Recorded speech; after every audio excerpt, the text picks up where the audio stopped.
Kasi katatapos lang kasi ng Kadayawan, kaya hindi po ako nakapunta dito yung Kadayawan mismo kasi nga napagod na talaga ang katawan ko mga idol at nagkasakit ako. So, kinontinue ko na lang ngayon idol. Ayan, lakad-lakatin na mga Mindanao, mga Islam, mga kapatid nating Islam.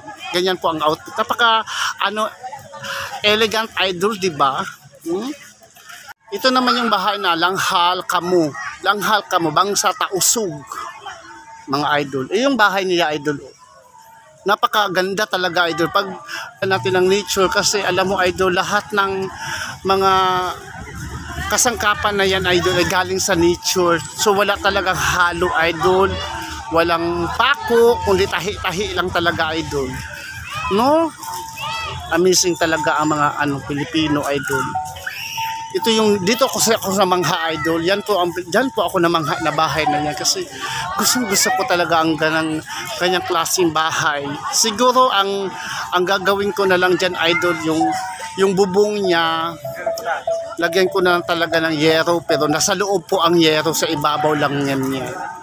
Para matibay naman idol. Baka alam mo na pasukan tayo ng aswang.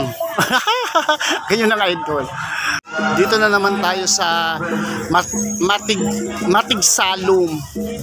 Alam, marami talaga idol no, Matig Salum. Ito yung bahay ng Matig Salum.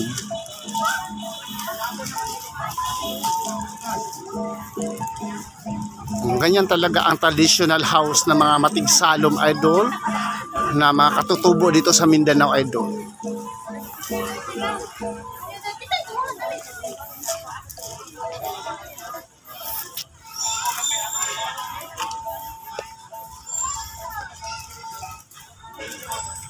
Maraming tao kasi nagpipicture-picturean idol.